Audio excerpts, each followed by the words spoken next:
Right, so hello and welcome back to Books and Things and welcome to another video, and today I wanted to do a bit of a mid-month check-in for the 1900 to 1950 readathon and tell you what I have been reading, what I'm reading at the moment and what I'm going to be reading next.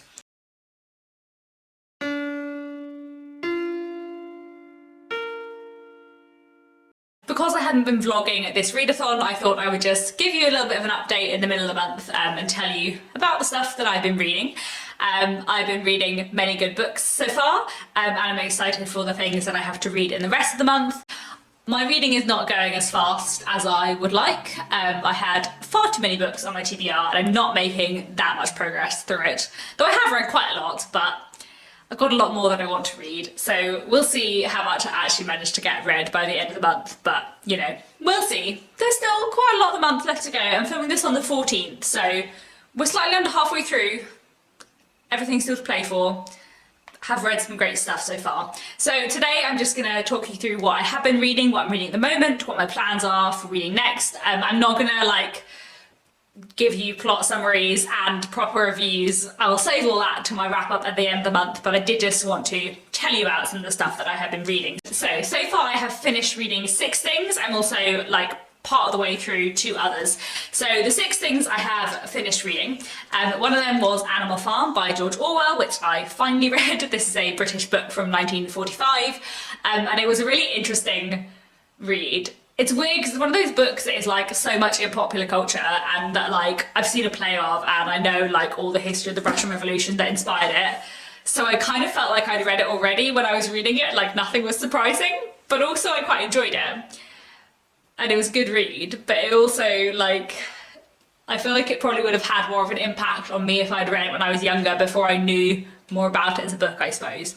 But anyway, then the next thing I finished was Crooked House by Agatha Christie, which I listened to on audiobook, which is a British crime classic from 1949.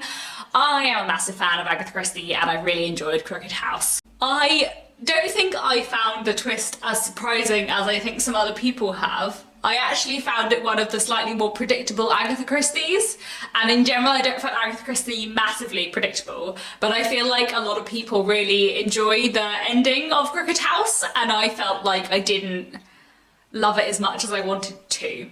I did really enjoy it. It was a really good Agatha Christie, and it's a standalone which I really liked, and the setup is really good, and the characterization's really good, and the central relationship is really good. I always enjoy it in Agatha Christie where the person solving, the person narrating is sort of trying to solve the crime, but is also sort of emotionally invested in what's going on. So I really enjoyed that, but I don't know that I found the solution completely compelling. But then it was really good as well, I don't know. It was very readable. I think that's the thing I love about Agatha Christie the most, I just find her books so pacey, perfectly paced, so readable, so easy to get through. Even listening on audiobook, I think it's not very long, it's 6 hours, but I just read it in 2 days, and I don't even know how I found all that time to listen in those few days, but somehow I did, and it was just so great.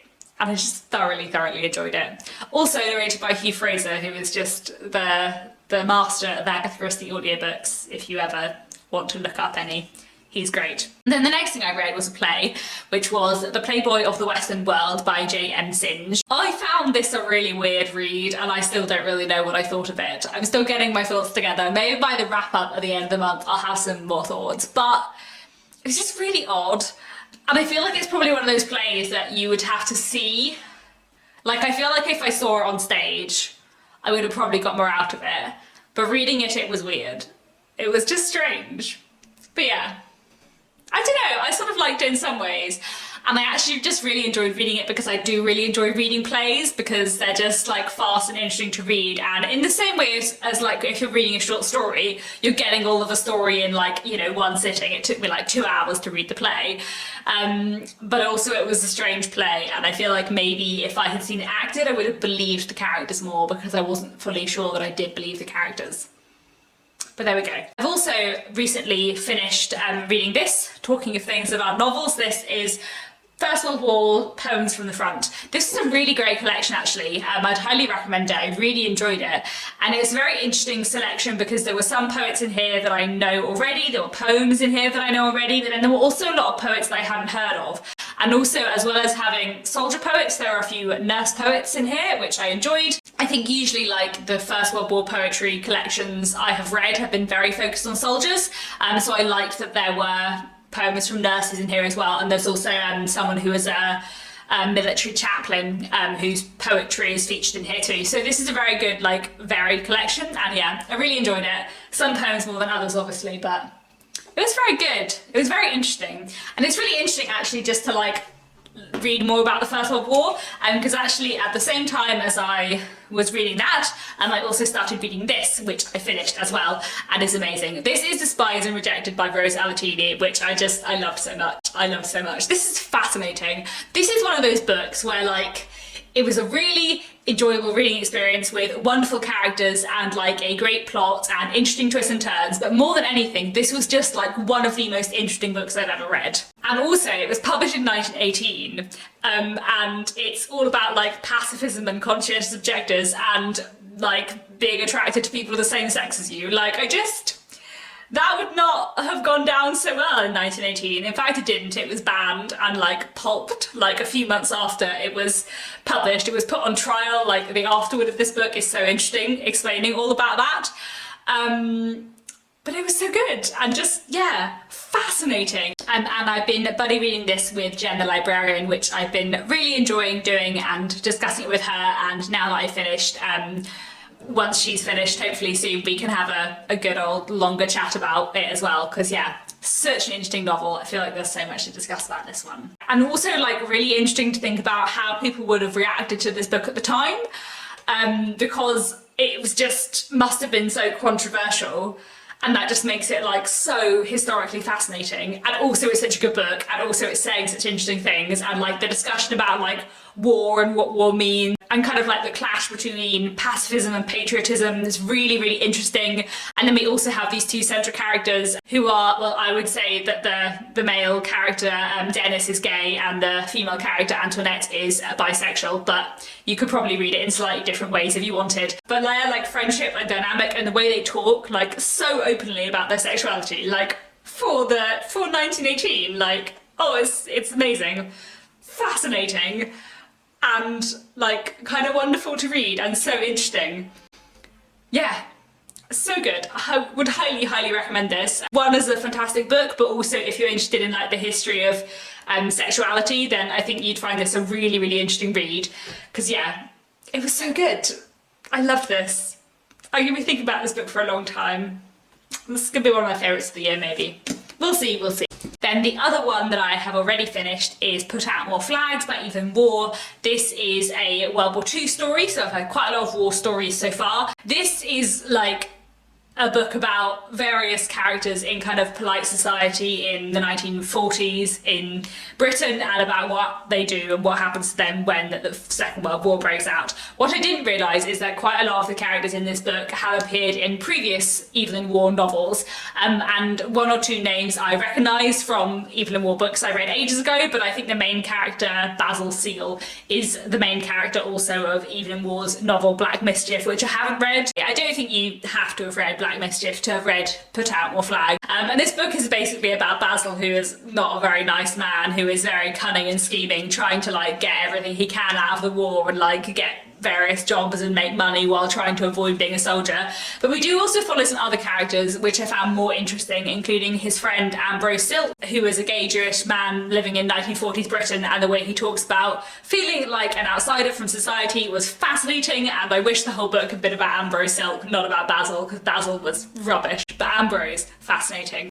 I have such a love-hate relationship with Evelyn Waugh. Like, even like within this book, Basil was just a little bit boring, and some of the other minor characters I was not very interested in, but Ambrose was fascinating, and I loved the bits about him, and about his relationship he'd had with a German man like before the war. Those sections were just fantastic, but they're just like little and throwaway in a book that's mostly about Basil like cheating people out of their money. I have a love-hate relationship with Evelyn Waugh. He's such a strange writer, and I never know if I like his books or not. I'm going to make a video all about Evelyn Waugh soon, possibly next week. I need to gather my thoughts together on this book, but I have many things to say about Evelyn Waugh as a writer, and the most of them are inconclusive. So, you know, you have that to look forward to soon. So this has already been a less quick video than I was anticipating, so let me tell you what I'm currently reading. So I'm currently about 100 pages into A Tree Grows in Brooklyn by Betty Smith. This is an American classic, and I'm doing this as part of a fairly big read-along group, so it's nice to see everyone else enjoying it too. This is taking me ages, like I've been reading this for 2 weeks and I'm 100 pages through, mostly because I've been reading a lot of other books at the same time. I think I need to dedicate some proper time to this, but also I think it's just much longer than I anticipated. Like, it's 500 pages, but there's a lot of words on every page, and it's quite dense, but it's quite interesting. I think I'm enjoying it, but I feel like I'm not fully into it yet, but the characterization and the like psychology of it is very interesting, so I'm looking forward to reading more. We'll see how I get on with it. And then the other thing I'm currently reading, which I'm listening to on audiobook, is The Enchanted April by Elizabeth von Arnim, which I am really, really enjoying. It is so utterly delightful. It's just about this group of women who go on holiday to Italy, and they kind of don't really all know each other very well, and they're all a little bit like dissatisfied with life, and then they go to this beautiful place in Italy and it makes them happier and maybe better, and it makes them appreciate life more and like remember all the things that they used to like about life they've forgotten about in the misery of everything that's going on. And it's just, yeah, it's just beautiful and wonderful and charming, and I've got about 2 hours left of the audiobook, so I'm nearly finished and I'm just really, really enjoying it. So there are many other books that I want to read in the whole of May, but my like immediate priorities after I finish those two. The next audiobook I'm going to listen to is Whose Body by Dorothy L. Sayers, which is a British classic crime from 1923. I'm really looking forward to that. I think that's quite a short audiobook too, so hopefully I will manage to finish that off, and I'm sure I will really enjoy it. And then the next physical book I'm going to pick up is The Beautiful and the Damned by F. Scott Fitzgerald, which I am going to be buddy reading with Heather from Fresh Parchment and Marissa from Blatantly Bookish. I know that Marissa has already started it, and I haven't listened to her Voxer messages yet, but she has labelled them all as rants, so I feel like she's not enjoying it, and I'm feeling a little bit apprehensive, but hopefully I'm going to start this tomorrow, and hopefully I will enjoy it / find it interesting, even if I don't love it. I enjoyed The Great Gatsby, and I've enjoyed some of his short stories, so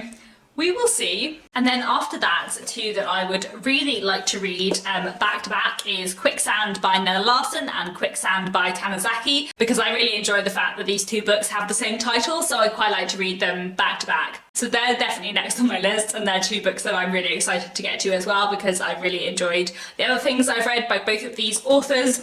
And then after that, I'm hoping to read The Heart of the Matter by Graham Greene. This is the book on my TBR for this readathon that has been on my TBR, my like physical TBR for the longest, so I am really keen to get to it this month because I've been meaning to read to it for ages. I think it's the only thing that is like in my TBR jar that I'm planning on reading this month, so it would be good to read. I've been meaning to read this for a while. I'm not terribly excited for it. I don't know why. I feel like maybe I'm not going to like Graham Greene, but I don't know where I'm getting that from, so we will see. We will see. I will hopefully pick it up soon. And there we go. That's a quick little whistle-stop tour of what I've been reading, what I am reading, and what I will be reading for the 1900 to 1950 readathon. Do let me know how you're getting on with the 1900 to 1950 readathon. If you're taking part in the 1900 to 1950 readathon, let me know how you're getting on. What have you been reading? What have you really enjoyed so far? And what are you going to read next? I'm curious to know. That is all for now. Thank you very much for watching, and I'll be back very soon with another bookish video.